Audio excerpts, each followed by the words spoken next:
welcome to another video. In this video we're going to be going through all of the additional pages to the Sun website. So I already have a video annotating the Sun homepage and I've annotated the whole of the homepage, but as well as knowing the home screen and the homepage, you guys do need to be aware of the other pages that are available on the Sun's website, particularly because unlike some of the other websites that we've analysed, each of these pages does have a slightly different audience, and so it's really important to be aware of what these other pages do and why they are used. So obviously the homepage gives an overview of all of the main news stories as a whole, as well as looking at all of the new up-to-date stories from each category, so they'll pick a few from each category rather than having all of those in one place.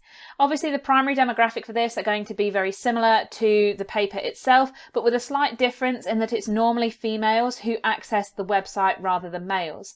Now you can have a look at the demographic breakdown for the Sun's website just by typing in the Sun demographic into Google, and there isn't a lot of difference between the female and male genders in terms of looking at the website itself. There's a fairly even split, but it does tend to be more on the female side than males. Obviously COVID-19 is a new page that's been added to the Sun's website, and so it won't feature on my annotations. But this gives specific updates relevant to the COVID-19 pandemic because it's something unusual and affects a large portion of the populace, so it's going to be something that people are going to want more information of.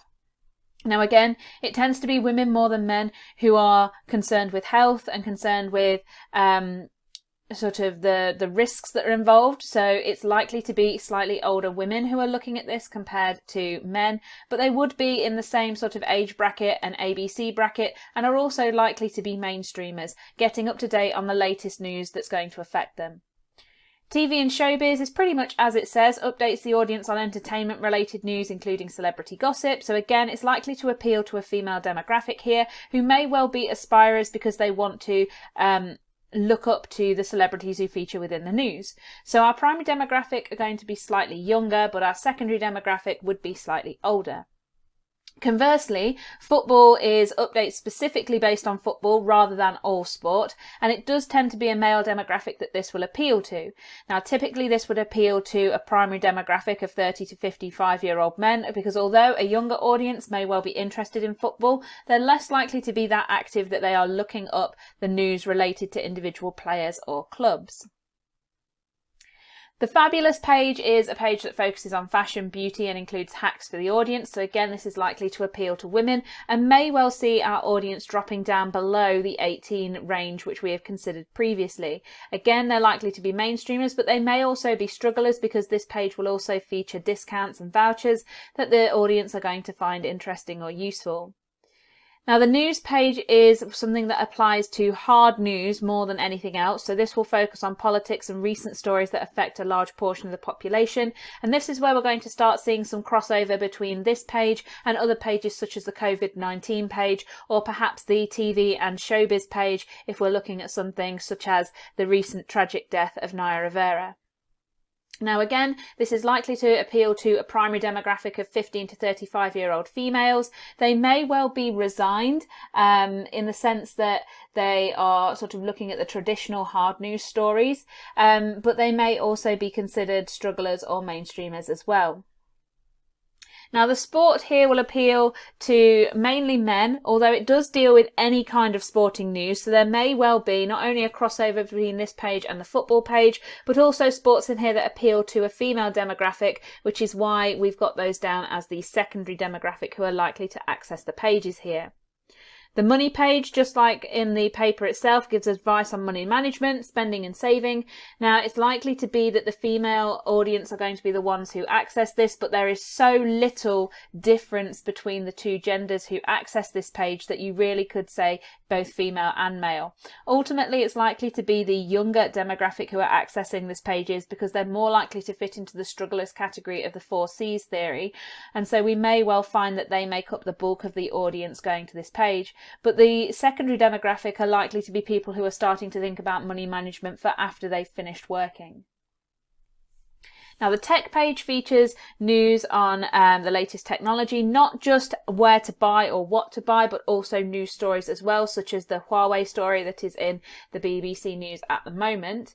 The primary demographic are likely to be 18 to 30, and there would be very little distinct to distinguish between male and female here, which is why I've not included those in the primary demographic. At a push, you could argue that it's likely to include more males than females, but again, it's very, very close and very similar between both genders. In terms of travel, this page includes travel advice, advertisements, and also details of flights and packages. Again, this is likely to appeal mostly to a 24 to 40-year-old female demographic, again because they're the main audience who will be accessing the website, but also because if you have a look in the actual hard copy of the Sun paper, the reviews for Sun holidays tend to be from women who've taken their family away. Motors, again, including news about motors such as press releases from different companies or advertisements for cars.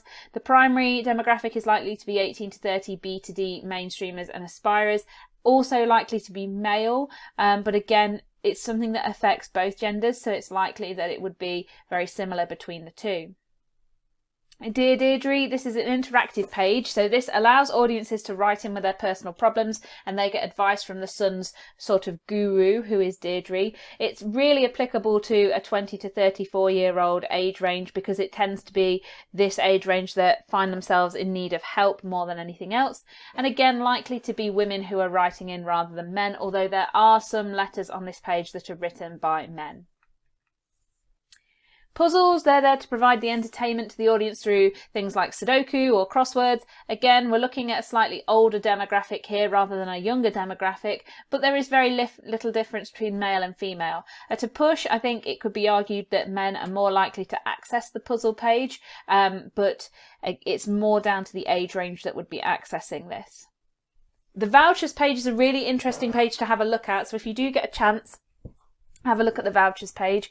This is a place where the audience can access vouchers to help with their daily lives. So it gives you some information on the kind of synergy that exists between the Sun and other companies. Primary demographic likely to be 20 to 40-year-old females who are definitely in the strugglers or resigned category of the 4Cs system, whereas the secondary demographic there's going to be less of a split between gender, and they may find that they're looking for vouchers to help with when they finish work and head into retirement. The Sun Win is a place where there's competitions and discounts that are applicable to their audience. Very little difference between the male and female gender here, but it would appeal more to a younger audience compared to an older audience. Less likely for an older demographic to find themselves entering competitions. They tend to be a little bit more cynical and resigned compared to the primary demographic. And the final page is the topic A to Z. So this allows the audience to access news and content by clicking on the relevant letter it responds to. So we're going to have a very similar demographic to the overall main homepage. Hopefully you guys found that useful. I've managed to slim down the key terms to just a few essential ones here. So if you're not sure what they mean, please make sure that you're making note cards or getting yourself a glossary together so that you can use these within your own work. If you haven't already, do please subscribe, hit the button below. I'm trying to get to 1,000 subscribers and that will allow me to use the community tab so that I can keep in touch with you all more easily. But if you do want to leave me any questions, comments, any sort of ideas for videos or anything at all, just pop them in the comments section below or get in touch with me through social media at media_revision for Twitter or at GCSE Media Revision for Instagram. And I'll see you guys later for another video.